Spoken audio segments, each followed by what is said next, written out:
I am the Philosophical Bachelor, and today I want to talk about selfhood versus sociality in Hobbes and Rousseau.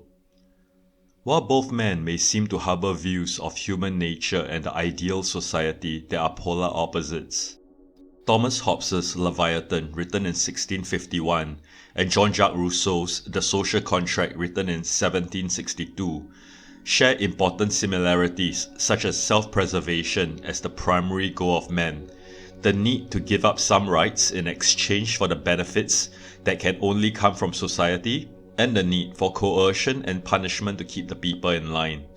Both works are polemical, with an agenda to convince and frighten their readers into accepting their conclusions.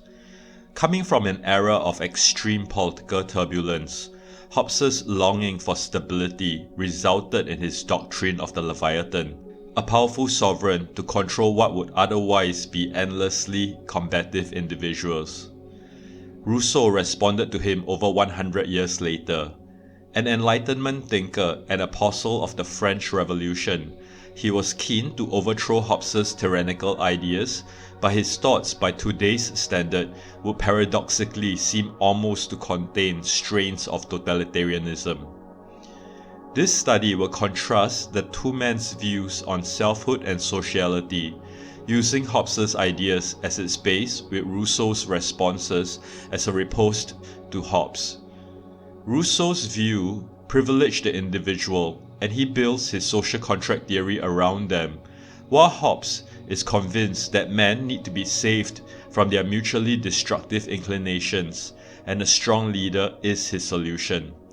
In my view, Rousseau's approach can more flexibly adapt to the changing needs of society, while Hobbes's strongman leadership may be needed in certain stages of a society's development, but ultimately must give way to a more liberal and pluralistic mode of governance. For Hobbes, man's freedom and equality in the state of nature makes for an explosive combination. He asserts that men are more or less equal in the state of nature, with the difference between them easily compensated for through cooperation with others facing a similar threat or through shrewd scheming. When combined with a freedom to pursue their ends, since each man can hope to achieve his aims as much as the other, this results in perpetual conflict. Rousseau, on the other hand, does not believe men to be naturally equal. Equality between men comes from the social contract, which substitutes a moral and lawful equality for the physical inequality that nature imposed on men, so that although unequal in strength and intellect, they all become equal by convention and legal right, as he writes in the social contract. However, it is only in Rousseau's ideal version of society that such an equality prevails. His motivation in writing the social contract stems from the injustice and unreliable state of governance he perceives to be everywhere. He writes, "Man was born free, and everywhere he is in chains. These chains are the chains of unjust society which rob men of their liberty. It is society that can make us fully human, such as in his vision of the silver state, but it is also society that can debase us." Both Hobbes and Rousseau agree that the primary aim of man is self-preservation. For Hobbes, this implies a continual pursuit of security, which involves anticipating the moves of other men and preemptively trying to establish dominion over them through conquest. Since each anticipates that others will be attempting to do the same, when one man manages to accumulate power, the other will try to take it away, leading to a diffidence or lack of confidence in one another. Hobbes identifies three causes of conflict: competition, diffidence, and glory. All three causes use violence as a means towards achieving the goals of gain, safety, and reputation respectively. This leads to war, as if of every man against every man, where each individual man is unavoidably locked into a prisoner's dilemma, where all would be better off if they could mutually refrain from attacking.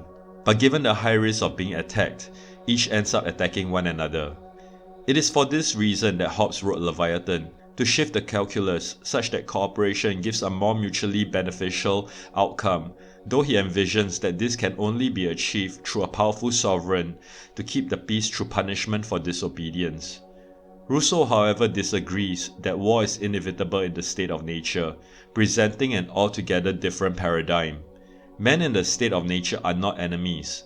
It is the relation of things and not of men that constitute war, he writes. War is an occurrence between states and not between men.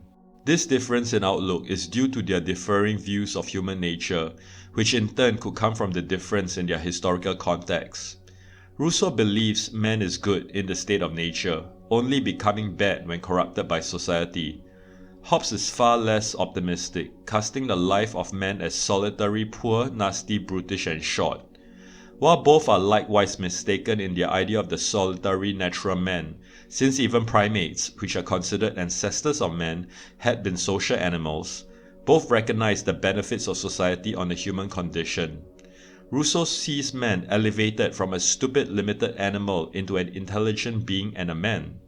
Hobbes is of a more practical bent, thinking about how industry, culture, navigation, trade, construction, education and society can arise after the cessation of war. With benefits come duties. Hobbes lay out 19 laws of nature or articles of peace to instruct men how to live peacefully together in society. The first two are foundational to the rest. Men should seek peace while reserving the right to self-defense and to have as much liberty as he would permit others to have. These ideas find resonance in Rousseau's social contract, where each associated person gives up totally all rights to the community, creating in that way an equality for all. Rousseau, however, privileges the individual, keeping them firmly at the center of the logic of the social contract. Since each person gives everything to society, each effectively gives himself to no one. One may give up personal rights, but gain rights over the others, and so overall has not lost or gained rights while benefiting from the power of the cooperation. Returning to Hobbes, his third law, that men perform their covenants made, is the basis of justice. For Hobbes, the concept of justice exists only in society, because where there is no common power, there is no law. The common power he refers to is the Leviathan, which ensures covenants are carried out by forcing performance and threatening punishment for non-performance.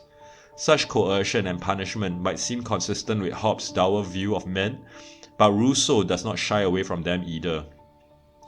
Rousseau recognizes that private interests may differ from the common interest, and a member of society may wish to privilege his own interest over that of the general will. Those who want to enjoy the rights of citizen without being willing to fulfill the duties of a subject will bring about the ruin of the body politic he wants. Hence, whoever refuses to obey the general will shall be constrained to do so by the whole body. He shall be forced to be free, wrote Rousseau. In addition, a person who violates the law is a rebel and a traitor, a public enemy. Sociology professor Robert Bellah interprets the logic of Rousseau's seemingly illiberal moves as law is only law when it is enforced. We will be forced to be law-abiding, for only thus can we be free. If we want to retain our freedom, we will have to think of the common good, for if we don't, then our freedom is lost. For Rousseau, a key benefit of joining the civil state is that man gains moral freedom, which makes him his own master.